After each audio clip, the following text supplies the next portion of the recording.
franchement, souvent, je suis plutôt content que nous ayons été colonisés par la France. Parce que la France n'est pas très futée comme maître. Donc, j'ai donné tout à l'heure l'exemple d'une boulangerie. Ils n'ont pas eu l'idée d'en créer ailleurs. Les Français sont des gens contents d'être des salariés. Donc, ils nous ont laissé tellement de marge pour nous développer. Alors que quand je vais à Nairobi, les gratte-ciel de Nairobi n'appartiennent pas aux Kenyans. Les Anglais sont tellement futés dans les affaires que là où ils sont installés, ils ne laissent pas beaucoup de marge aux nationaux.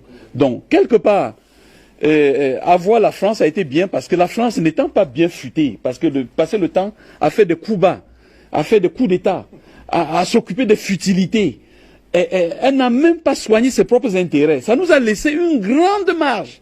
Donc, c'est même une chance. Souvent, parce que j'ai dit souvent à mes jeunes apprenants que c'est une chance qu'on soit sous-développé.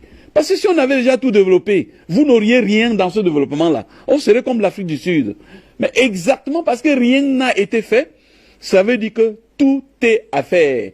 Et dans ce tout est à faire, c'est maintenant qu'on écrit l'histoire qu'on va lire demain dans la pratique. Pour ce qui regarde la monnaie, je comprends bien ceux qui insistent sur la monnaie. Moi, je rappelle une chose. Moi, j'observe dans tous les pays du monde, la monnaie appartient à celui qui a l'appareil de production.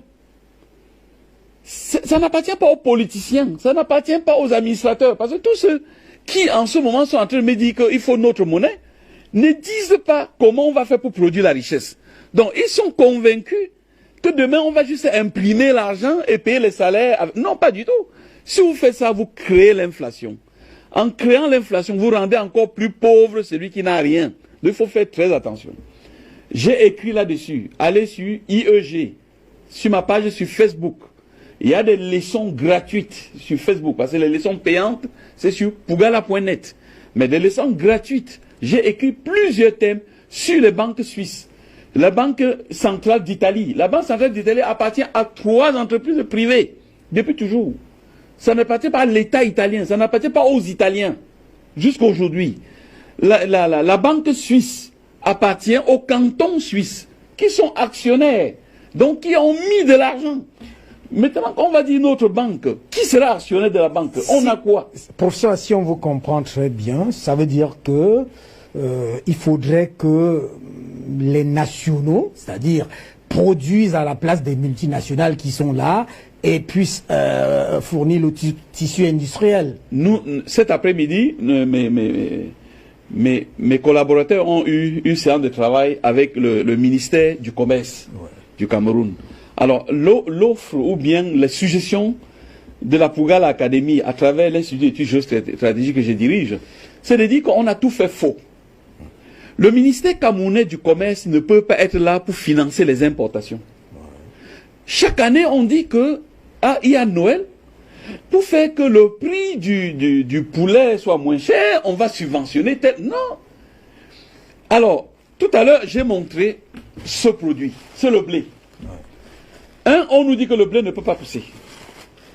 Ça, c'est le premier aliment des Camerounais, des Ivoiriens, des Togolais, des Méninois.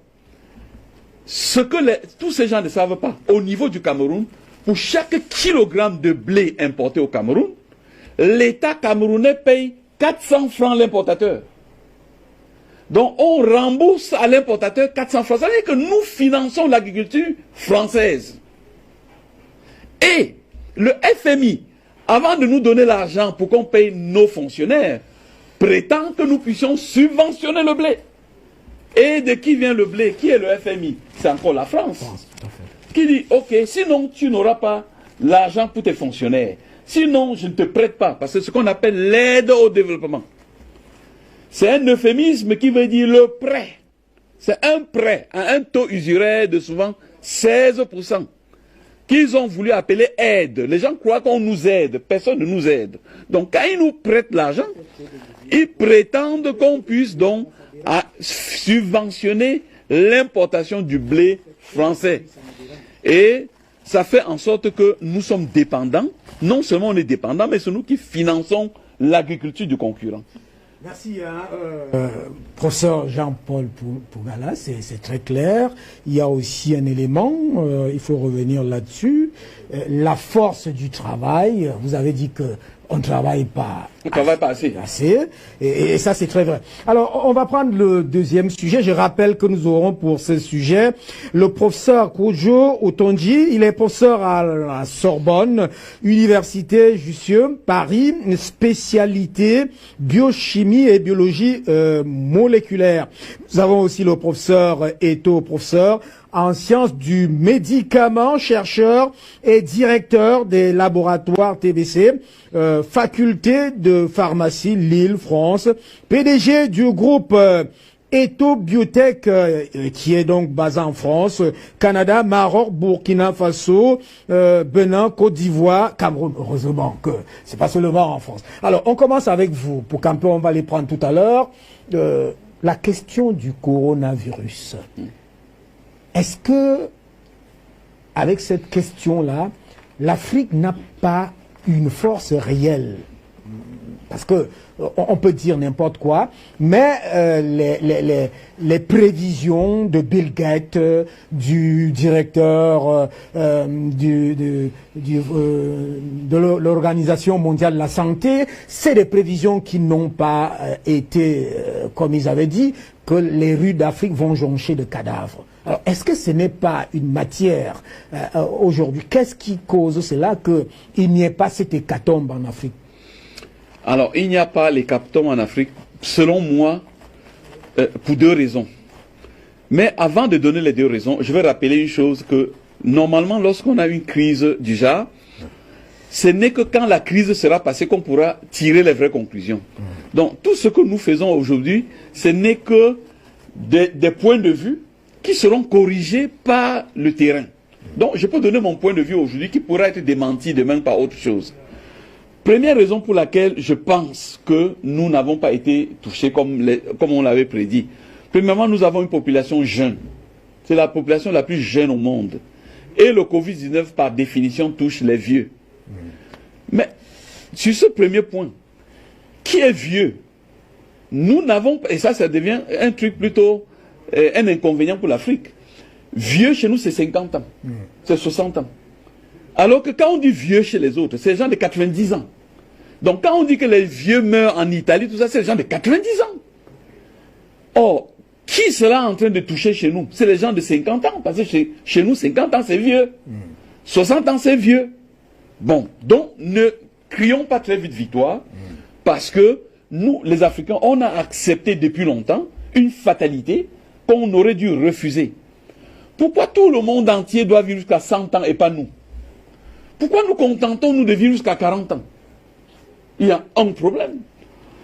Et le premier médicament... Il y a un problème, c'est le problème, c'est... C'est la défense immunitaire. On ne mange pas assez. Moi, j'ai interrogé le directeur de l'hôpital de district de Bafang. Pour quelle raison, quelle est la première raison pour laquelle les gens sont hospitalisés à l'hôpital de district de Bafang? Il m'a dit c'est l'anémie. Les gens ne mangent pas assez de viande. Ils ne mangent pas assez de protéines. Et la protéine animale est d'abord la première protection. Donc, et le Covid-19 touche donc des gens qui n'ont pas de défense immunitaire. Ça, c'est la première raison. La autre raison, c'est qu'au fond, nous on dit que ça n'a pas beaucoup touché l'Afrique. C'est parce que, franchement, tous ceux qui devaient mourir sont déjà morts. C'est-à-dire, moi quand j'étais petit, mon premier médecin, je l'ai eu en allant en Italie. Quand j'étais malade, parce qu'on était pauvre, il fallait attendre de guérir. Ou tu guéris ou tu meurs. Il n'y avait pas trois options. Bon, et ceux qui étaient plus fragiles sont déjà morts. Donc, malheureusement, c'est ça. Donc, la plupart des gens que nous avons aujourd'hui, c'est des gens, sélection naturelle. Ils sont là pour cet effet-là. Alors, je ne sais pas si de l'autre côté, on va revenir à vous, hein, la raison que vous donnez, il y a cette alimentation qui cause problème. Je ne sais pas si nous sommes avec... Bien voilà, on va commencer avec le professeur, je crois, Kojo Otonji. Alors, professeur, vous êtes à la Sorbonne, Université Jussieu, Paris, biochimie et biologie moléculaire. Quel est l'état de lieu aujourd'hui si on fait un parallèle entre l'Occident, on peut dire ainsi, et l'Afrique, quel est l'état de lieu aujourd'hui pour vous de la situation, de l'évolution de cette